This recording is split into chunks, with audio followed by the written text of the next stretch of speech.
On December the 17th, 2012, at approximately 12:30 a.m., Amanda Bacon and a companion, Frank Jones, took Amanda's infant son, Avery, to the emergency room at St. Anne's Hospital in Toledo, Ohio. Avery, who was 6 months old at the time, was not conscious. His head was swollen. He had purple spots behind his ears. His pupils were dilated, and his core body temperature was 93 degrees. Upon examination, ER doctors discovered that Avery's skull had been fractured.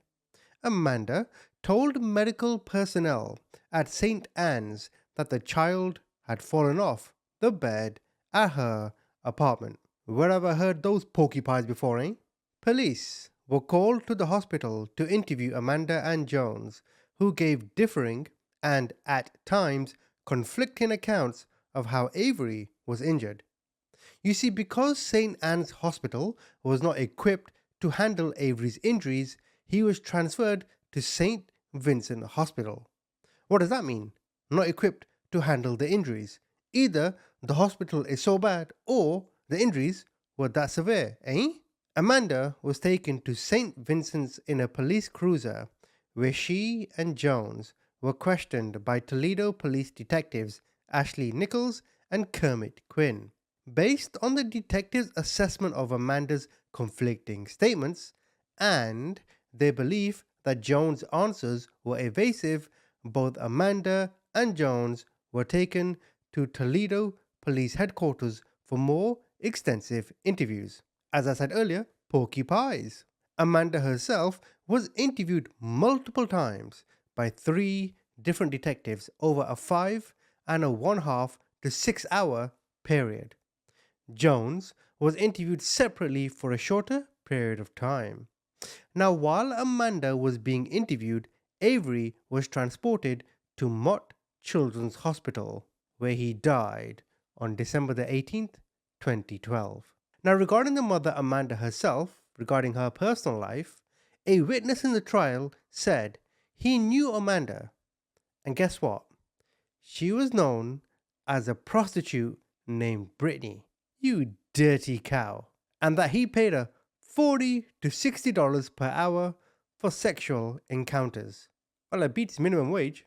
The witness also testified that on December the 16th, 2012, he told Amanda he would pick her up at 9:30 p.m. When he eventually picked Amanda up at 10:40, she said her baby was sick, but it's nothing serious. The witness stated that he and Amanda went to a gas station for condoms and cigarettes, as you do. And as he gave his account of Amanda, another witness came forward and told police that he was also one of Amanda's clients and that he also knew her as Brittany. He said that he paid Amanda for sex on 2 occasions. However, when she texted him on December the 16th, 2012, he declined to meet her because he had no money. He also said that Amanda texted, "Sorry, my son is in bad shape right now. I'll text you back in a few." To which the witness responded, "I hope he's okay." He went on to testify that Amanda said, "I do not know. His head is starting to swell up and his ears are turning purple." Of course, these messages incriminate her. In the message, Amanda went on to say, "I left for 5 minutes and I don't know if my sister put her hands on him or what. I'm freaking out." The witness further testified that Amanda told him both of the baby's ears were blue and his head was kind of mushy. He said that Amanda refused his offer of a ride to the hospital. And on cross-examination, the witness testified that he did actually go to St. Vincent's Hospital after texting Amanda, and he saw her leave with police officers while he was sitting in his car in the parking lot. Now, to go into the trial a little bit more, the state presented testimony by physician Rachel Mutchler. You see, Mutchler testified that Avery's head was wider than normal when Amanda and Jones brought him to the hospital. She said that Amanda's pupils were smaller than normal for the dimly lit emergency room.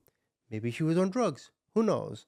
and that Amanda appeared nervous and was unable to provide Mutchler with basic information such as Avery's weight and vaccinations. Mutchler also said that at first Amanda said that Avery must have fallen off on the bed when she went into the bathroom. However, Amanda later stated she put Avery on the floor while she went to the bathroom and saw that his ears were bruised when she returned, as if some magical fairy came along and struck his ears. Mutchler stated that Avery was not breathing according to an expected pattern and he was not awake. He also exhibited Battle's sign. This is a condition marked by bruising around the ears, which is usually associated with significant skull fractures. Now, Kevin Martin was also a physician and he testified that he was the emergency physician at the hospital at the time. When Amanda and Jones brought Avery into the hospital, Martin said that medical personnel were able to get Avery to breathe. However, the child's pupils were dilated and non reactive to light, and he was not moving. Also, the back of Avery's head felt like a wet sponge, causing Martin to consider child abuse as the cause of the injuries.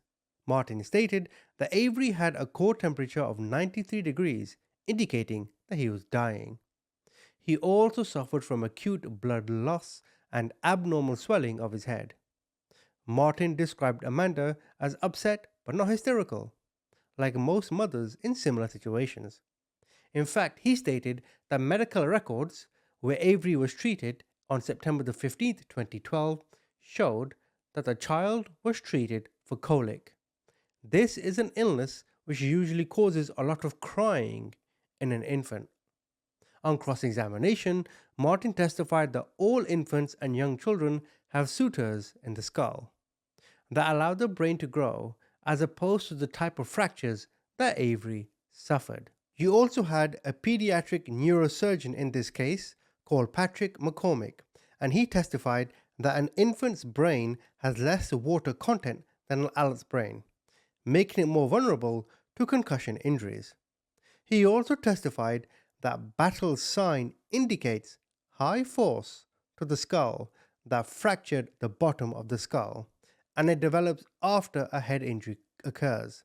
McCormick said that there was no need for neurological intervention in Avery's case because his injury was so severe that his deep brain structures had lost their function, making him essentially brain dead by the time he reached the hospital.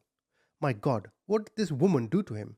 McCormick also stated that Avery's coma was a 3 on the coma scale and that a normal score is 15. He stated that Avery's fractures look like an egg that is hit against a flat surface, kind of like puzzle pieces. Wow. And that the force necessary to produce such an injury was massive. He then demonstrated the type of force necessary to produce Avery's injury by using a doll. McCormick testified that Avery's injuries could not have resulted from hitting a coffee table or falling off a bed, or even from an adult smashing his body against a wall. However, it could have been made by swinging a child and causing him or her to fall hard on a flat surface such as a carpeted concrete floor.